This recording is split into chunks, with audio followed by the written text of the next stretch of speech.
Okay, let's start. US FAA. Let's have some facts and figures. John? Sure. I'll hand you the clicker. Context here. Let's see if we can get that up. One more to go. All right. Some context on the registry and our friends in Oklahoma City.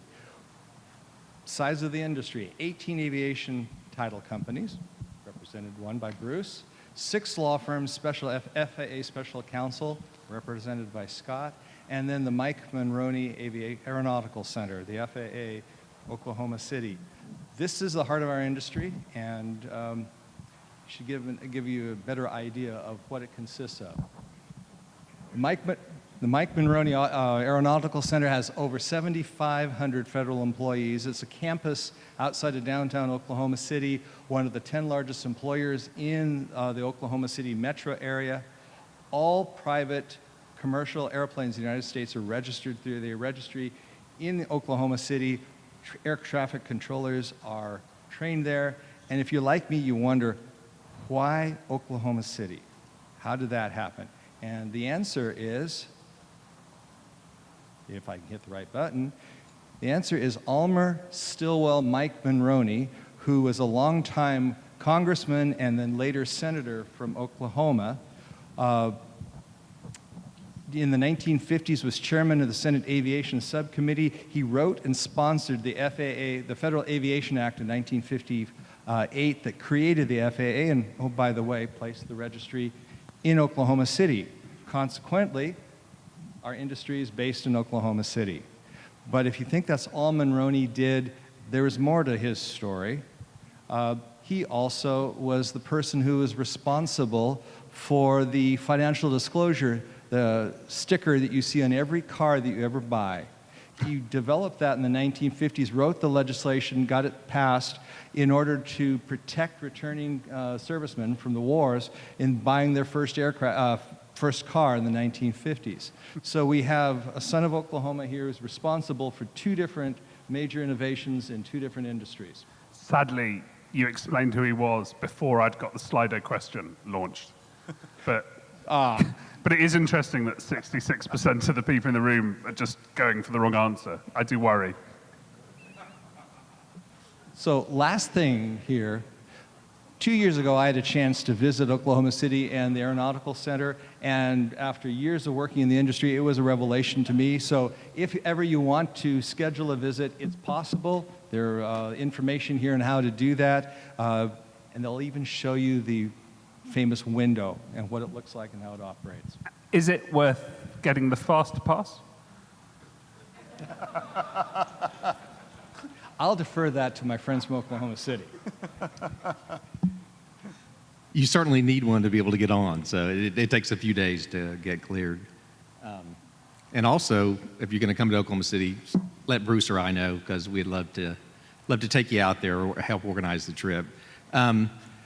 We thought we would, just from a very high level, also provide a little bit of the basic law behind the registry so that people could kind of understand the registration process a little better as we discuss it. The FAA is an owner registry. It's not an operator registry. Many jurisdictions throughout the world are operator registries. So the registered owner at the FAA may or may not be the entity that's actually operating the aircraft.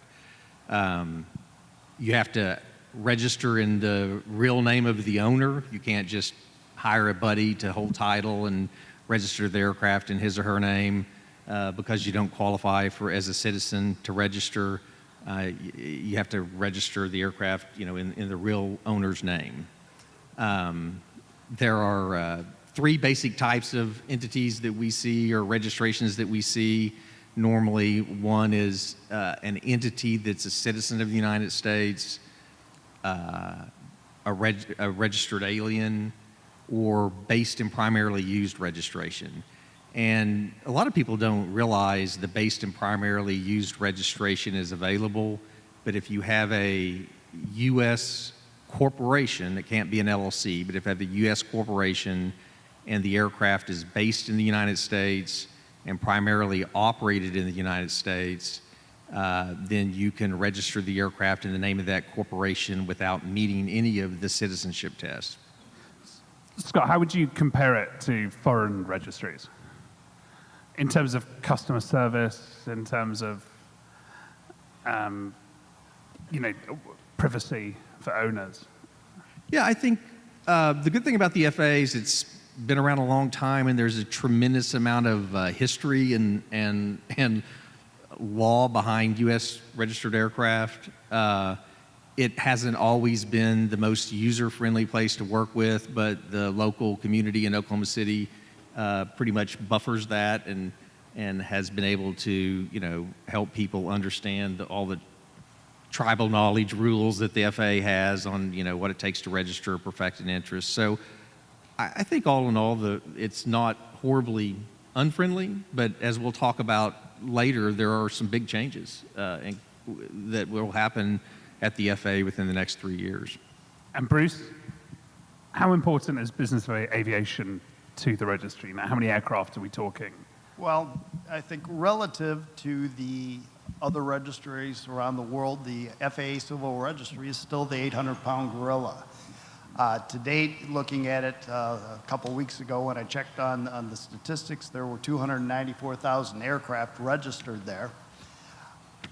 This number is down a few from last year. I think it was about 314,000 in year-end last year. I'm guessing that perhaps the re-registration process has still weeded out a few of those aircraft that were destined to be reincarnated in their third, fourth, or fifth life as either commercial grade cookingware or beer cans. And I think that's reduced some of the number. The different categories of aircraft as reported by the FAA, and I think we have a slide on this, are reported on the basis of the type of registration, whether it's individuals, partnerships, corporations, et cetera. However, the aircraft that this registry is made up of are all of the commercial aircraft, all of the general civil aviation aircraft, from business aircraft, all the way down to the experimental aircraft, ultralights, balloons, and a few different other categories. And this doesn't include the drones. The last report I had from sometime last year, the drones had finally exceeded the number of registered aircraft. They were up in the 770,000 range, and I would guess today that they've closed in on about a million registered drones at this time. Just while we stick on how it works now, we've got a question going, what does special counsel actually mean? Probably marketing. That's honest. But to answer the question, I think that the lawyers in Oklahoma City take on a very narrowly defined role in a lot of transactions where we are limiting our involvement primarily to the perfection of interest and the registration of interest and ultimately issuing a legal opinion to all the parties in connection with the proper registration of the rights and perfection of the lender's interest. So we're not really a broad commercial counsel for any one party, even though we do, as lawyers, have to choose someone that's our client. It's just a more narrowly defined role. The other interesting point John mentioned is there's 15 title companies registered. How did you become registered as a title company? We're not actually registered. There's 15 different participants in the industry. And just to comment on special counsel, as an attorney within one of the title service companies, I feel is every bit as special.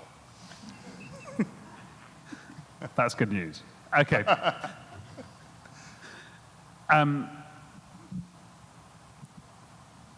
And so, but you do buy desks in the FAA?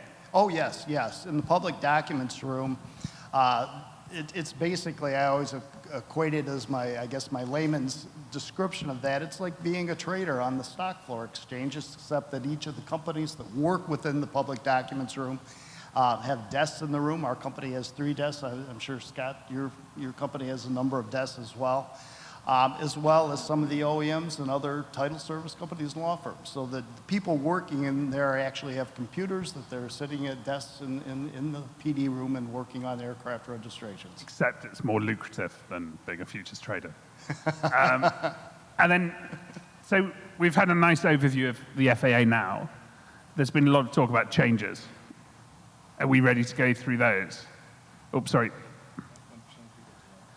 Okay, so the Boston Globe, as well as Spotlight, as well as the film, we're waiting for the one to come out about aircraft. Do you want to take us through the Boston Globe article? Or all the different changes? Sure. So as we were putting together the panel, we wanted to primarily focus on 5 drivers of change out at the FAA that we're seeing now. The first one is the Boston Globe article. It kicked off a lot of the other changes that we're going to talk about, and Bruce was going to go into what that article was about in another slide. But it was a negative article about trust, I mean, in summary. And that article basically was the genesis of a proposed bill called the Aircraft Ownership Transparency Act of 2017, which is stalled and we hope goes away for the most part. But that proposed bill would have required a tremendous amount of disclosure of personal information for all U.S. registered aircraft, corporate and commercial. So there was a push legislatively for a change along those lines that derived from the Boston Globe article. That in turn also created 2 audits of the FAA aircraft registry that are ongoing right now. One is the DOT Office of Inspector General is auditing the FAA.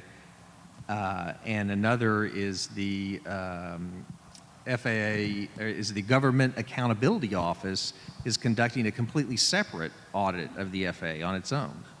And then the final, last but not least, driver of change at the FAA is going to be the FAA Reauthorization Act that went into law and went into force in October.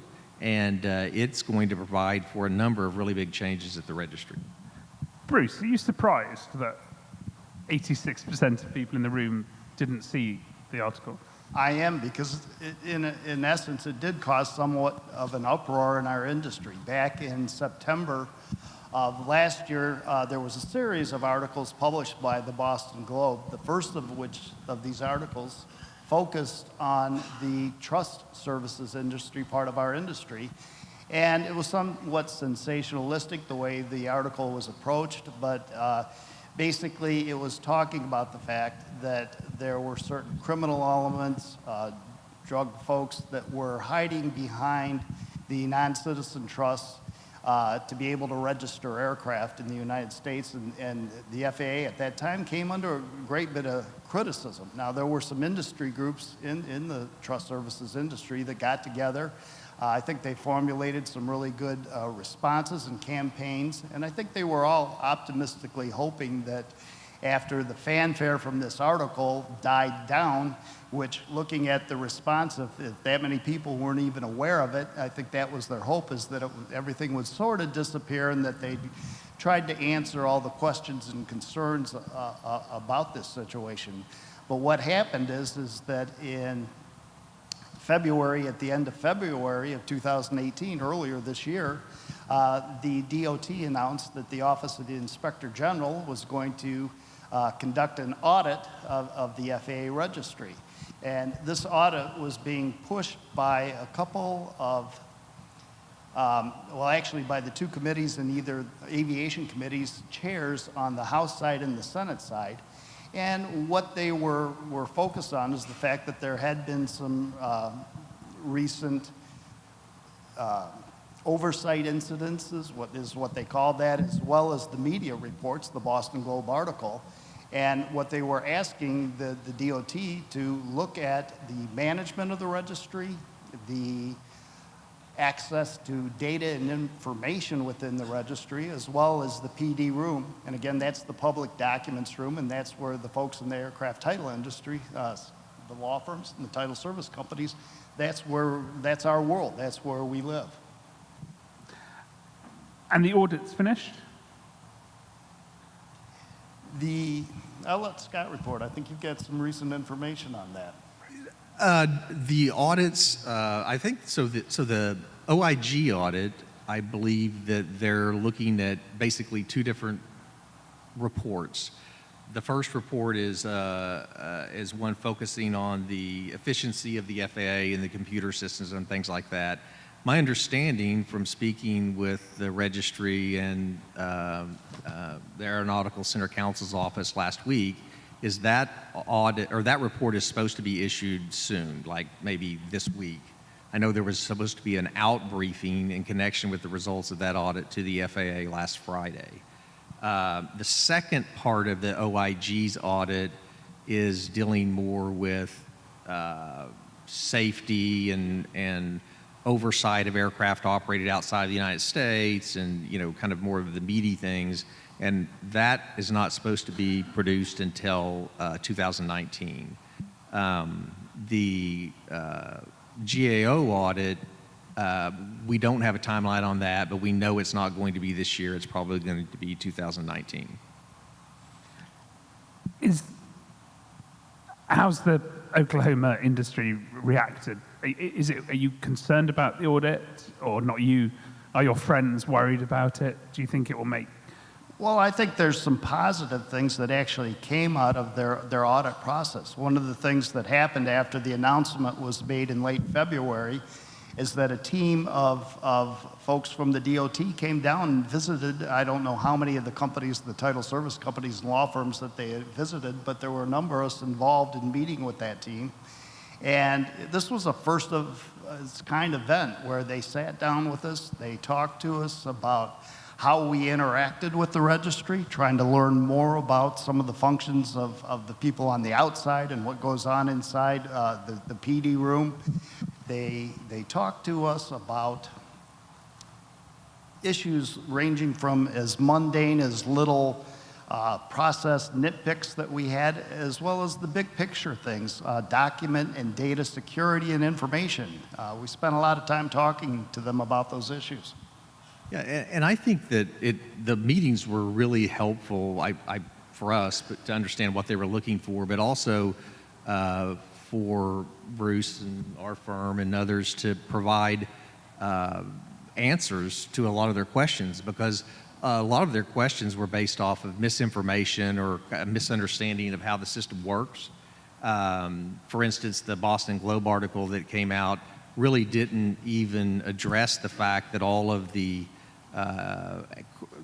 information that they were requesting is actually required now under the NCT policy clarification that was issued.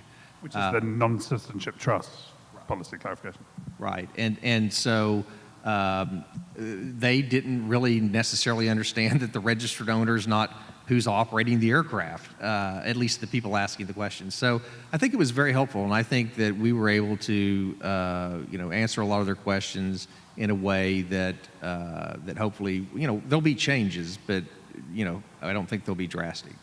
John, as a transactional lawyer, based outside Oklahoma, so not special, did you have clients getting worried about the Boston Globe article, or is it just, does everyone have faith in the FAA? Go back to your survey question here. I don't think my client base, our firm's client base, has a real knowledge of the article, and it hasn't really affected them yet. I'm more concerned about the audit responses, the results coming out of that, and what else we'll be talking about, how the FAA is going to change. Okay. And I guess the other question, which has come up from the audience, FAA reauthorization. Scott, is that going to make any difference in Oklahoma City? It's going to make a big difference. It's really amazing. I think that the Reauthorization Act and its effect on the registry has really been under the radar for the most part until now. But there are three different, really what I think are significant changes and effects on the registry. The first is and by the way, the act is like a 1,200-page bill, and so it's massive, but Section 546 of the act has a requirement that the FAA upgrade basically its electronic systems and its ability to operate in today's world. It gives a 3-year requirement that within 3 years the FAA is supposed to modernize, and the changes are supposed to include the digitization of of non-digital registry information, implementation of systems allowing the public to submit information and conduct any transactions electronically, and allowing more efficient, broader, and remote access to the registry. So we met with the FAA and we actually said, hey, what does all this mean? I mean, what do you really think is going to happen? And it's going to be full, if where they're going with it, how long it takes to get there is a different question, but where they're going with it is going to be full remote access. So remote access to all the records, remote access to filings. They're going to automate processes where and they have in their mind that, like, if you're going to sell an aircraft, you might be able to do that through an automated process by just entering information, and the sales go through and create the documents for you. So a fully automating and their entire system. And we've got a question from the audience following this about how there's talk of opening up the registry to the general public. Does this mean the end of the Oklahoma stranglehold? The Oklahoma mafia? Well, from my perspective, I think that's been an initiative of the IR registry over in Dublin, is to try to come up with plans and processes to eliminate the service industry and supporting that. And I think aircraft transactions are so complicated, and there's so many things that have to be done right that I don't think they'll ever eliminate our part of the industry in trying to help people get it done right, as well as assisting the government in getting it done right as well. Scott?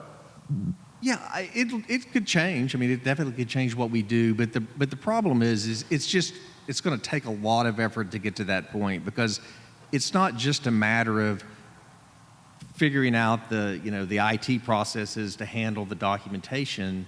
There's got to be rulemaking for it. They've got to fund it. They've got to implement it. This is the U.S. government. It takes a long time to do those things. The federal aviation regulations have to be changed, because a lot of the issues, you can't just file a document with the FAA and they take it. It has to meet certain rules and crazy requirements that no one would ever think of to be a recordable or registrable document. And so if the registry is going to start just accepting things that don't meet those requirements, they're going to have to amend the regulations to do that. John, would you like to be able to just get past without having to deal with these guys? Would you like to be able to do transactions without having to deal with these guys? Would it make your life easier? Would I like to deal directly with the FAA instead of working through these guys? I would much rather work through these guys, very much so. And what we're seeing here, this could make a huge change over time. The key's in the implementation, and they're going to play a role for the foreseeable future. And frankly, I think that's the right thing. Yeah, internally with the FAA, when we look at how they're reporting, and these are things that we typically only see, they're things that aren't seen on the outside world, is that their reports are very similar to, if any of you recall DOS and operating in that system, they resemble DOS reports. And I think there's a long way, so I would agree with Scott. It's something that potentially could happen, but it's going to take a long time to get there. Yeah, and a little more insight on that. Right now, the FAA uses some Windows-based system that literally Microsoft doesn't support anymore. So they've had to get an exception from Microsoft to hire a third-party contractor to maintain their systems. And so it's a major overhaul internally to get to where they want to go to start with. I thought it was so old, the only person who could do it was actually Bill Gates. Could program in that. Is that not true? Okay, so what else has changed? This is all coming. Right. So two other things with the Reauthorization Act that I think are, are important. One is in Section 556, within 180 days of it going live, which was in October, there's supposed to be rulemaking that would start the process of changing the renewal term for non-commercial general aviation aircraft from 3 years to 7 years. So right now, every certificate of registration expires in 3 years. Based on the Reauthorization Act, that's going to be extended to 7 years. But they're going to have to provide for rulemaking to tell us how that's going to happen and define for us what a non-commercial general aviation aircraft is. I think one of the things that we have to be very cautious as they move towards that type of a model of 7 years, and while everyone is probably reacting favorably to that, because again, every 3 years having to worry about re-registering your aircraft, that's just one more thing you have to do and fees you have to pay, is the fact that when re-registration started, back in the rulemaking phase, when all the lending industry was very concerned as to what was going to happen with their secured interests when an aircraft registration was being canceled. We had those concerns. It was on everybody's mind at that time, especially during the first 3-year phase. At all the industry events, that's all anybody talked about was re-registration. But as we trickled into the next 3-year period, people started to forget about that was really something they needed to be aware of and that they needed to be tracking. And today we see multiple instances of people getting ready to sell their aircraft only to find out that the registration had been canceled. And this isn't just individuals. We've seen examples of where OEMs have been demoing aircraft over in Europe and suddenly find out when their aircraft's across the seas, they've lost their registration. And of course, the process to get that aircraft back online by the time it's canceled is a pretty extenuating process. So I think it's just something, I'm not saying it's a bad idea to extend it, but it's something everybody needs to really know and understand, the fact that there could be some problems. And some of the causes are if someone moves their office in that 7-year period, if the personnel changes that were handling those re-registrations, if on some new registrations, someone happens to make a mistake in their address, the FAA just keeps sending out notices and nobody's getting those notices. So just a number of concerns with that 7-year period. But John, do you see the 7-year period as positive? Notwithstanding everything Bruce said, I do see that because I'm sitting there supporting clients, some of whom completely forget about the re-registration, lose the re-registration, whatever happens, and find themselves flying a non-registered aircraft, have to put it down. Simply by pushing it out 7 years, that gives us one less cycle to have to worry about client mistakes. Okay. The designating employees in the event of a shutdown is also very positive, isn't it? Well, it is. I mean, I guess in one way it is. I kind of like the downtime whenever they shut the FAA down, which has happened a couple of times over the last few years. But part of the act, the Reauthorization Act, is they've exempted the FAA registry from furlough. So if for some reason the registry, or for some reason the government shuts down, the FAA keeps going. Ages since the last government shutdown, isn't it? Quite regular. Right. Okay, Bruce, any other changes people should know about? Well, one of the first things that I believe is probably attributable to some of the discussions that were held with the DOT team is that they finally issued an updated aircraft registration application. There are a couple new requirements with that application. You have to check the box on your certification as to whether you're registering as a U.S. citizen, an alien with residency, a non-U.S. citizen corporation, or registering as a voting trust. If you are registering as a non-citizen corporation under the laws of the United States, you do have to indicate your location as well as providing a phone number. And in the past, I think we've seen any number of applications for registration get pushed through without the box being checked, but the FAA's made it clear to us now that if it isn't checked, they're going to reject those applications. Okay, I'm worried about time, so I think if we could switch to questions from the audience as well, if that's okay. So let's start with just anonymizing it. This looks a fun one. XXX is buying all the FAA N numbers and then selling them for $5,000. The FAAs don't care. Almost 2,000 N numbers are for sale by this company. Any thoughts? Don't rush, don't all speak at once. Go on, Bruce.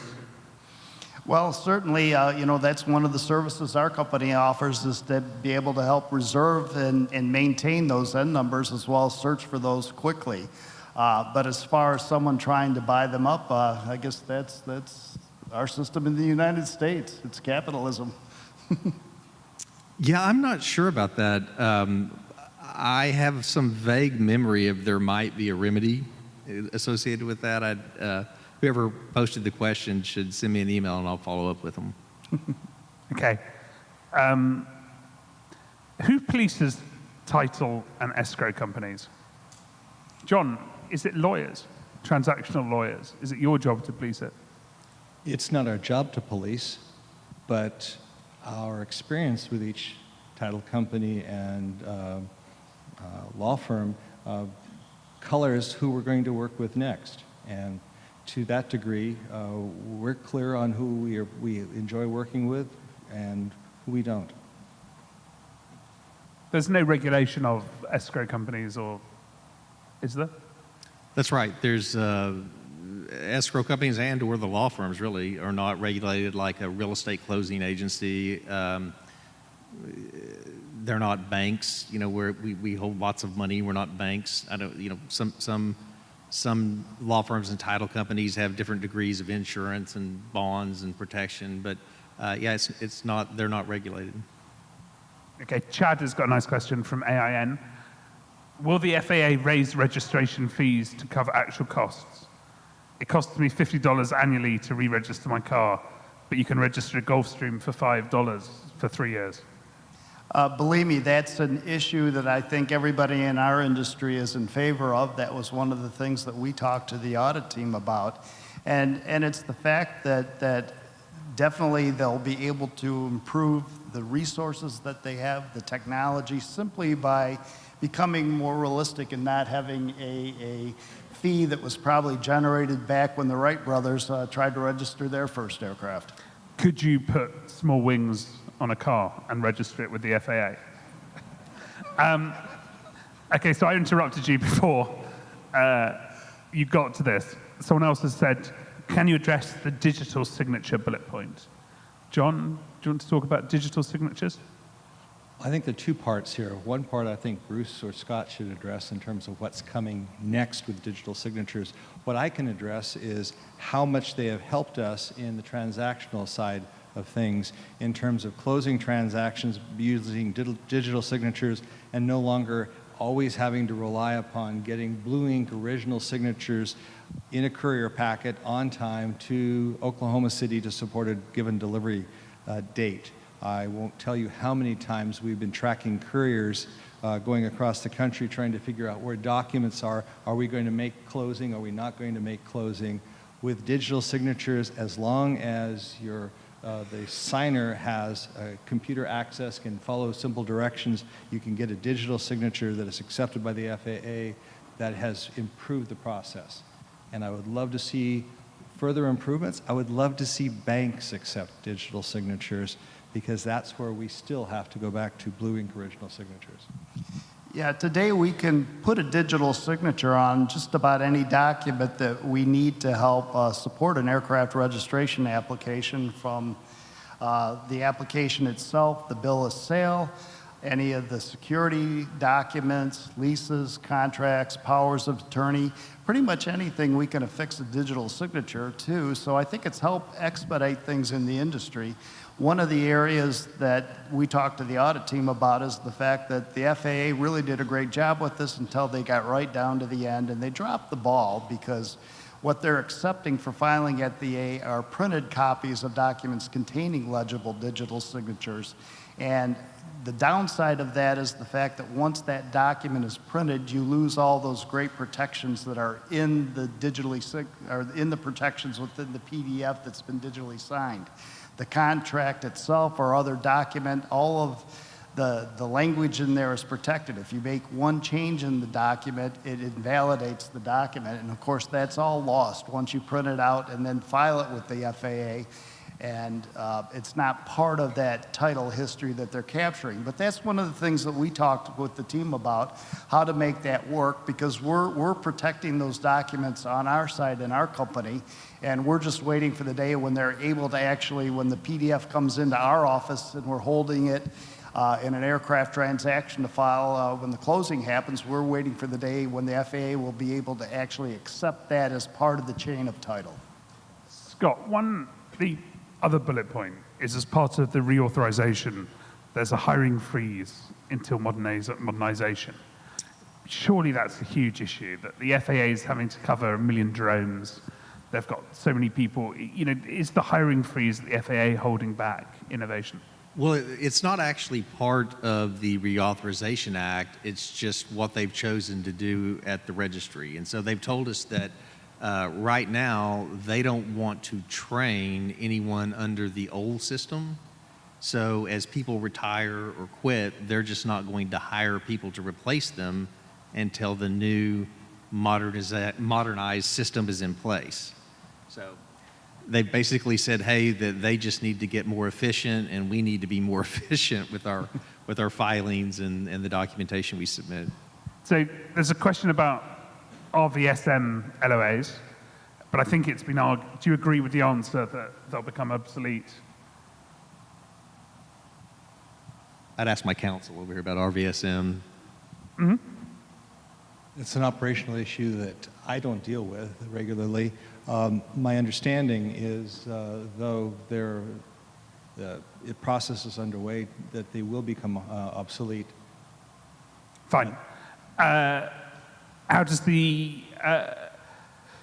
would Special FAA counsel by their nature, we've got 17 seconds, would Special FAA counsel by their nature as law firms be regulated by the Ethics and Party Representation governing body of the Oklahoma Bar Association? Yes. Great. Final easy answer, why is the FAA registry so slow? It's old. Great, and on that bombshell.